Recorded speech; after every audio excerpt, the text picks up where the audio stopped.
Deja vu has always been a curious sensation to me. A fleeting moment where the world feels oddly familiar, as if I've stepped into a memory not yet made. Most people shrug it off as a quirk of the brain, a glitch in the way our minds process time and experience.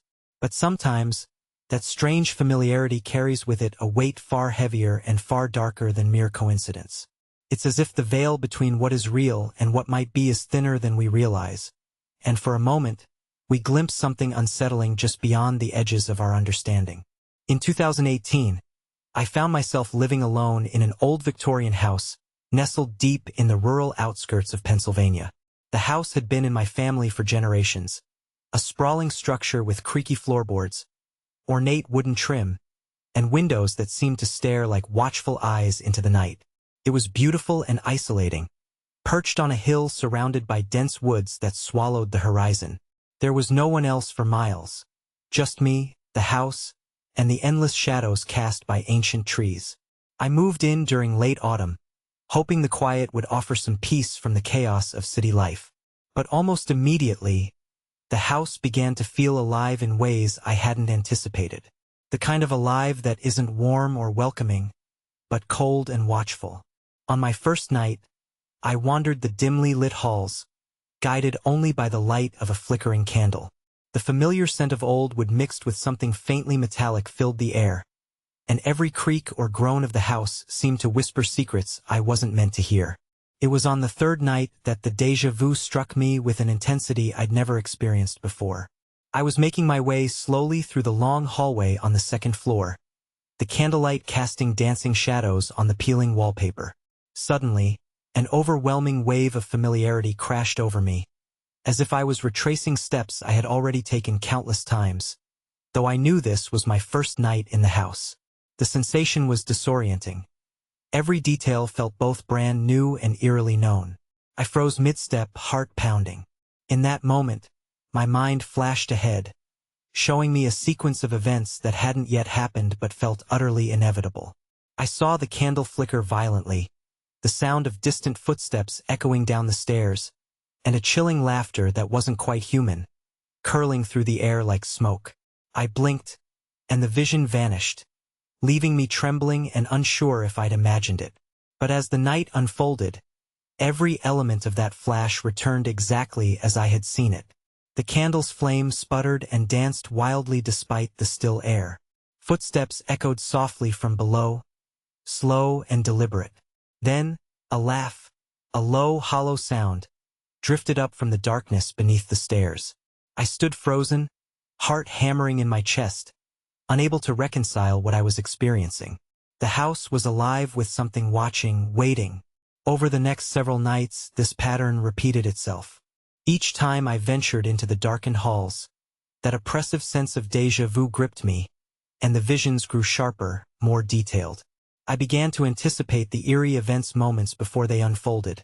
The creak of a floorboard, the faint whisper of a voice, the cold draft brushing past me like a ghostly breath. It was as if the house was replaying a sinister memory, and I was caught in its endless loop. One night, driven by a mix of fear and curiosity, I decided to test the limits of this strange phenomenon. I recorded my experiences with a small voice recorder, narrating what I sensed would happen next. "The light will flicker in 3 seconds," I whispered, holding my breath. Sure enough, the bulb overhead sputtered and dimmed, casting the hallway into flickering shadows. "The footsteps will come down the stairs," I said, voice barely audible. A slow, deliberate set of steps echoed from below, growing closer until they stopped just out of sight. But there was no one there, only silence and the heavy weight of something unseen. As the nights wore on, my déjà vu episodes began to invade my dreams. I would fall asleep haunted by shadowy figures lurking just beyond the edges of my vision, their shapes shifting and twisting in the darkness. I heard whispered warnings in my mind, fragmented phrases like, "Leave now," "Don't look back," and "The house remembers." The dreams felt less like sleep and more like glimpses into another reality, a place where the boundaries between past, present, and future blurred into one. One particularly vivid nightmare revealed a hallway much like the one in my house, but twisted and distorted, walls bleeding shadows, and a figure standing at the far end. A woman in tattered clothes, her face hidden beneath a veil of darkness. She reached out to me, her fingers long and thin, and whispered a name I didn't recognize. I awoke with a start, sweat soaking my sheets, the echo of her voice lingering in my ears. The line between dream and waking life began to dissolve. I'd catch myself staring into the darkness, half expecting to see that figure waiting for me. The house seemed to pulse with a malevolent energy, its very walls breathing with secrets I was uncovering too late. One cold night, as a storm raged outside, the déjà vu overwhelmed me. I was walking through the hallway when the vision hit again, stronger than ever. This time, it was a full sequence. Light flickering, footsteps descending, laughter echoing, and then a sudden, sharp noise like glass shattering. I stopped dead as the sound cut through the air. I turned slowly toward the staircase, heart hammering in my chest. There, just beyond the dim glow of the hallway light, I caught a glimpse of something shifting. A dark shape, moving too fast and too fluidly to be human. It vanished almost as quickly as it appeared, leaving behind a silence so thick it pressed against my ears. I called out, voice trembling, but the only answer was the house settling around me. The oppressive presence lingered, as if watching, waiting for me to make the next move. That night was the first time the déjà vu felt less like a memory and more like a warning. The house wasn't just replaying events. It was alive with something ancient and restless, a nexus where time and reality frayed at the edges. I began to wonder if these moments of familiarity were glimpses into a darker timeline, a parallel world where the house's secrets festered and grew. I never wanted to feel that sensation again, but every time I closed my eyes, the echo of that hallway called me back. After that stormy night, the déjà vu episodes didn't fade, they intensified. Each day, I found myself caught in a tightening spiral of bleak premonitions and chilling realities. It was as though the house was pulling me deeper into its haunted history, dragging me across the thin line that separated waking life from nightmare. I started keeping a journal, desperate to make sense of the fragments swirling inside my mind. Every déjà vu moment was recorded with painstaking detail, the exact sequence of sounds, sights, even smells. And with alarming precision, the events would unfold exactly as I had predicted. It was no longer a fleeting sense of familiarity. It was a relentless, oppressive certainty that I was trapped in a loop, reliving a sinister script. One evening, as twilight bled through the cracked windows, I sat by the fireplace, scribbling notes when the sensation hit again. This time, it wasn't just a vague impression. It was a full vision, vivid and terrifying. I saw shadowy figures lurking just beyond the edge of the room, their forms shifting like smoke, faces obscured but undeniably watching. They whispered in a language I couldn't understand, voices low and urgent, warning of something terrible tied to the house's history. That night, my dreams became a battleground.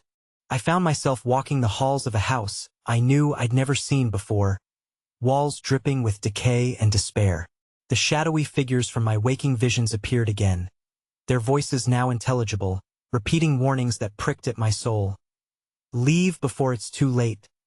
The house remembers what you forget. They are coming. I woke gasping, the echoes of those cryptic phrases ringing in my ears. But the dreams didn't stop there. Night after night, they returned, each more vivid and menacing than the last. Sometimes I would wake to find the room around me colder than before, a faint scent of damp earth and rot lingering in the air.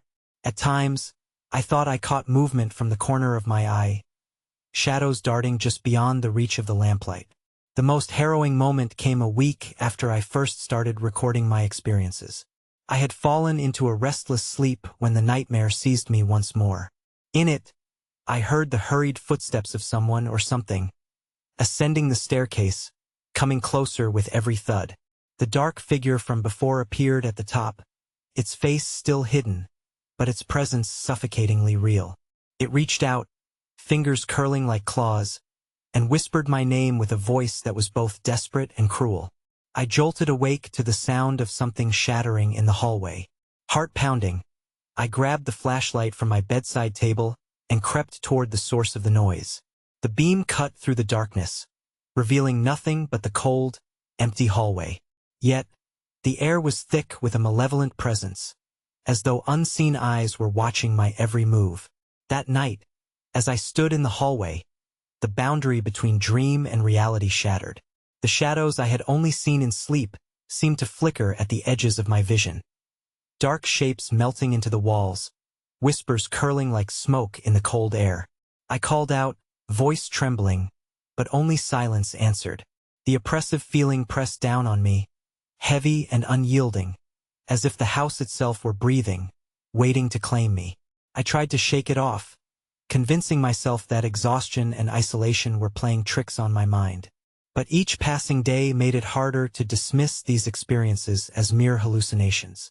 The line separating my waking hours from nightmares blurred until I could no longer tell where one ended and the other began.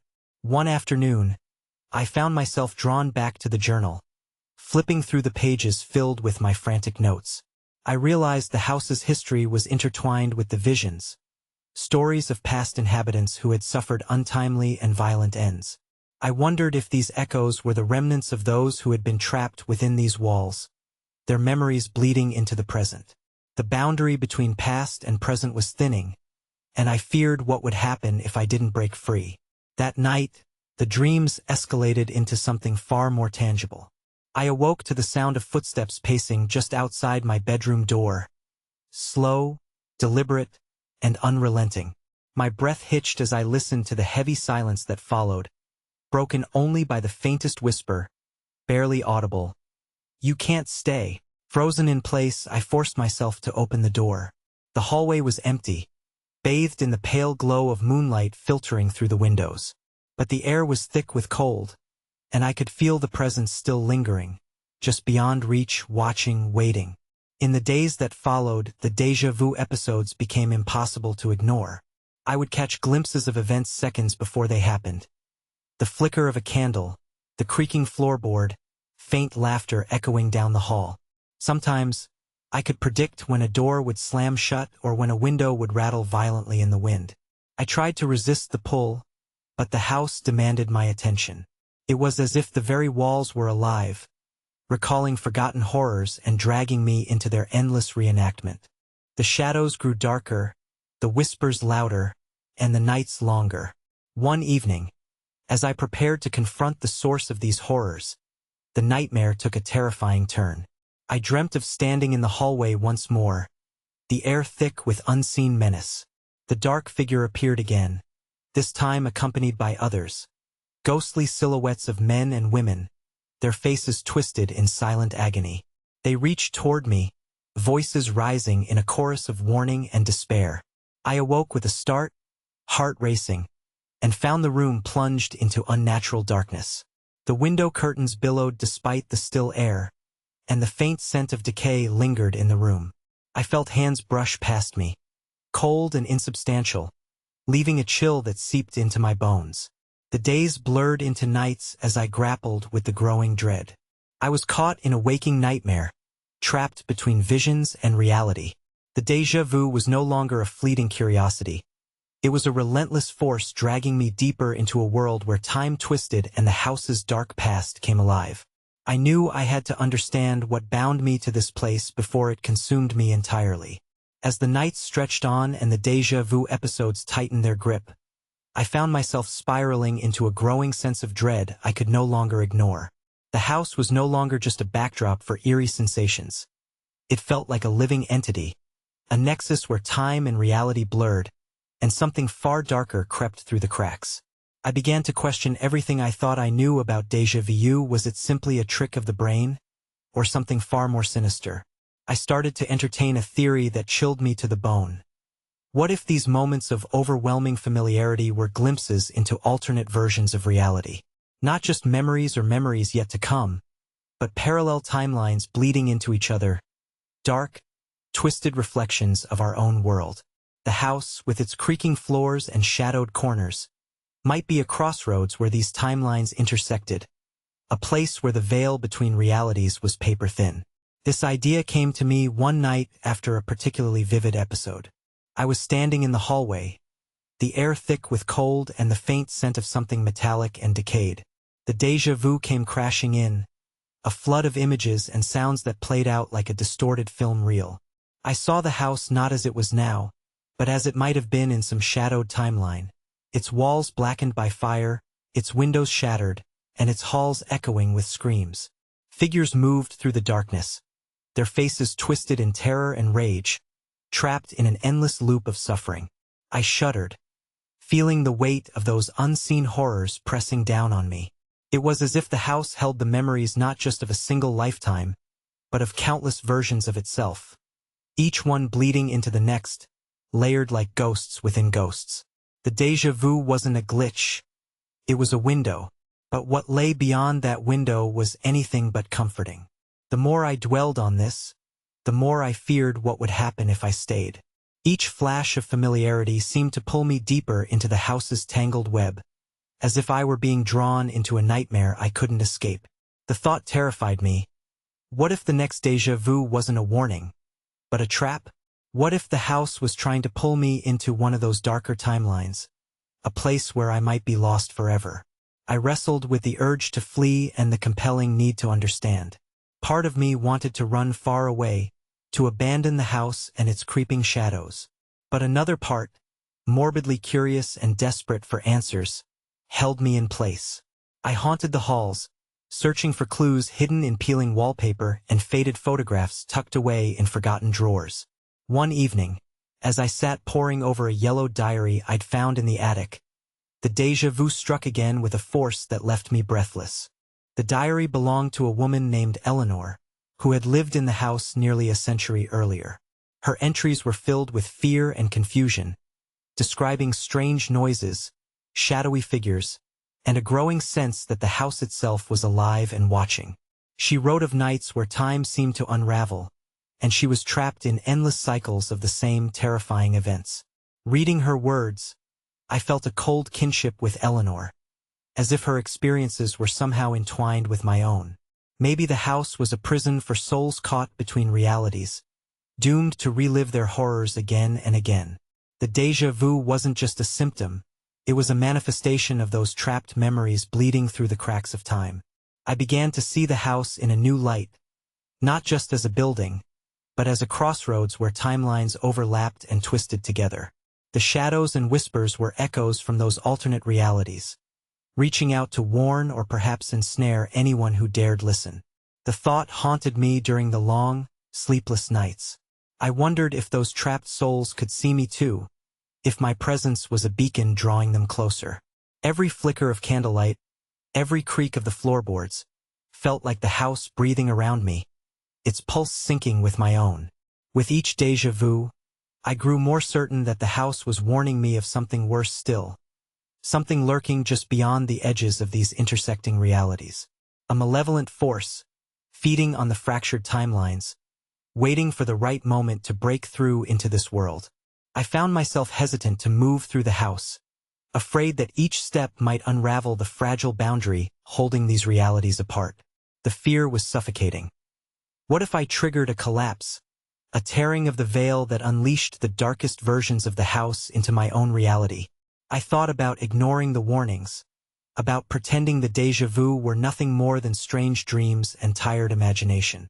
But the sensation was relentless, invading every corner of my mind and every shadowed room. It was a puzzle I couldn't turn away from, a mystery that demanded to be solved. And yet, with every answer I sought, the questions multiplied. The house whispered secrets I wasn't ready to hear, and the déjà vu showed me glimpses of horrors I hoped never to face. The line between understanding and madness grew thinner, and I feared that if I continued down this path, I might lose myself entirely to the overlapping worlds. I began to dread the nights, when the veil was thinnest and the house's true nature bled through. Sometimes, I felt as if I were watching myself from a distance, another version of me trapped in a looping nightmare, endlessly replaying a moment of terror I had yet to fully understand. The house was a nexus, a place where time folded back on itself, and I was caught in the center of that fold. The déjà vu was no longer a fleeting sensation. It was a portal, a warning, and perhaps a curse. I knew that returning to the house, to those dimly lit halls and shifting shadows, meant confronting something far beyond the ordinary. It meant facing the possibility that the reality I knew was just one thread among many, tangled in a web of darker possibilities.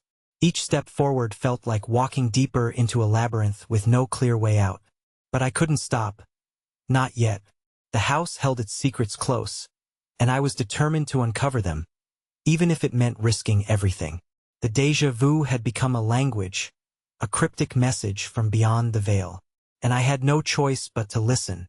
Around this time, I came across a story that struck a dissonant chord deep within me. An account from Julia, a woman who had ventured into an abandoned asylum on the outskirts of her town. The asylum was a place shrouded in dark rumors, long closed after decades of disturbing incidents and whispered tales of cruelty. Julia and her friend Mark, both drawn by curiosity and a sense of bravado, set out to explore its crumbling halls, hoping to capture evidence of the paranormal. But what Julia experienced inside those decaying walls was far beyond anything they had anticipated. Almost immediately upon entering, she reported feeling an overwhelming sense of déjà vu, moments where she could predict what would happen next with chilling precision. She described scenes unfolding before her like ghostly echoes from a forgotten past. Patients wandering the halls in tattered gowns, a nurse with a cold, unblinking stare, and the heavy atmosphere of fear and despair suffusing the air. Julia's déjà vu wasn't just a vague sense of familiarity. It was a full immersion into horrifying moments that had long since passed. She could see the flicker of candlelight in dark corridors, hear the whispered conversations of tormented souls, and relive the anguish etched into the walls. It was as if the asylum itself was replaying its darkest memories, dragging Julia into a spectral reenactment of suffering. As they explored deeper, Julia's visions grew more vivid and intrusive. One chilling moment came when she saw the ghostly nurse step from the shadows, her eyes glowing faintly in the darkness. Julia's heart pounded as the apparition reached out, her expression both pleading and menacing. Mark, initially skeptical, became convinced by Julia's reaction and the oppressive atmosphere that seemed to thicken with each step. Their exploration soon spiraled into terror. Julia's déjà vu moments began to blur the line between premonition and possession. She started hearing voices in her head, echoing the cries of past patients trapped in the asylum's decaying structure. At times, she felt compelled to move in ways she couldn't control, as if the spirits themselves were reaching through her to relive their final moments. The climax came when Julia and Mark stumbled into the asylum's old treatment room, where the air was thick with the stench of antiseptic and something far fouler beneath. There, Julia's visions surged uncontrollably, and the line between reality and the spectral world shattered. The ghostly figures she had glimpsed throughout their journey materialized around them, their anguished faces twisted in silent screams. Panicked, Mark grabbed Julia's arm, urging her to flee, and they bolted from the asylum, the echoes of those trapped souls chasing them into the night. Julia was left shaken to her core, haunted by the experience and questioning whether she had merely witnessed a haunting or become a vessel for something darker. Her story resonated with me because it mirrored the creeping dread I felt in my own home. The idea that déjà vu could be more than a fleeting mental hiccup, that it might be a bridge between the living and restless echoes of the past, challenged everything I had believed. Julia's experience suggested that these moments of terrifying familiarity could be a sign of possession or a haunting, a thread pulling us into the shadows where the past never truly dies. Around the same time, I heard another account that twisted the déjà vu experience into something almost sinister. A man narrowly escaped a fatal car accident because he felt an overwhelming urge to stop at a red light he usually ignored. He described the moment as a sudden flash of déjà vu, an intense, visceral feeling that warned him of impending danger seconds before it nearly claimed his life. What unsettled me was his reflection on the experience. He didn't see it as luck or coincidence. Instead, he felt as though some malevolent force was steering events behind the scenes, guiding or manipulating the outcomes in ways beyond comprehension. The déjà vu wasn't a benign gift but a dark pattern, a whisper from an unseen hand weaving fate with cruel intent. This idea struck a nerve. If déjà vu could be a warning, a glimpse into alternate realities, or even a form of possession? What if it was also a tool used by forces beyond our understanding, for better or worse? Was it a beacon calling out to us? Or a trap set by something sinister lurking in the folds of time? These reflections haunted me as I wandered my own house, feeling the weight of its unseen past pressing in. The shadows seemed deeper, the whispers louder, and the déjà vu moments more frequent and urgent. I wondered if the house was more than just a building. It was a nexus where the living and the dead, the past and the present, collided and intertwined. The stories of Julia's ordeal and the near-fatal car accident echoed alongside my own experiences, weaving a tapestry of chilling possibilities. Each account hinted that déjà vu was no simple neurological glitch, but a complex and terrifying phenomenon that could bridge worlds, summon memories, or even alter destinies. I found myself asking whether these moments of familiarity were messages, warnings from those trapped in their own loops, or glimpses of dark forces manipulating the threads of time. Was I being drawn into a larger pattern, one where the boundaries between life and death, reality and nightmare, were dissolving? The weight of these questions settled heavily on my shoulders as I moved through the shadowed halls of the Victorian house. Every creak and whisper felt like a reminder that I was not alone, that the past was alive and watching, and that the déjà vu was only the beginning of a much darker story unfolding just beyond the edge of perception. I knew I couldn't turn away, not when others had walked similar paths and barely escaped with their sanity intact. The house's secrets were calling to me, drawing me deeper into a world where time twisted and the echoes of lost souls roamed free. During the final stretch of my investigation, I sought out Mrs. Hargrove, the elderly librarian who lived in the nearby town. She was known among locals for her eerie ability to recount events before they happened, a talent that had earned her a reputation as both a blessing and a curse. I hoped she might offer some insight into the strange déjà vu episodes that had consumed my life and the house's dark legacy. When I arrived at her small, cluttered home nestled among towering oaks, Mrs. Hargrove greeted me with a knowing smile, her eyes sharp despite her years. We settled into her worn armchairs, and I recounted my experiences. The visions, the nightmares, the oppressive presence that seemed to haunt every corner of the Victorian house. She listened quietly, nodding as if she had heard such tales countless times before. Then, in a voice both soft and resolute, she shared her own story. Mrs. Hargrove explained that she had been trapped for years in a cycle of repeating days, each filled with horrifying déjà vu moments that replayed like a broken record. "It's like being caught in a loop," she said, her gaze distant. "Every day brings the same shadows, the same whispers, the same moments of terror. You think you've escaped, but the memories pull you back, over and over again." She told me that the feeling wasn't unique to her. Others in the town had reported similar experiences, especially those who had ventured near the old Victorian house or other places where time seemed to warp. Some became lost in their own loops, unable to break free from the endless cycle of déjà vu that imprisoned their souls. Mrs. Hargrove revealed that she believed déjà vu was more than a fleeting mental glitch. It was a message, a warning from those trapped between worlds, caught in a purgatory of repeating memories. In her view, these trapped souls tried desperately to communicate with the living, hoping to warn or perhaps to be freed. As she spoke, I felt a chill settle over me. The idea that the house might be a nexus where these trapped souls lingered, sending out echoes of their torment through déjà vu, gave a new dimension to my own experiences. I wondered if my visions were cries for help, or if I was unknowingly becoming part of their cycle.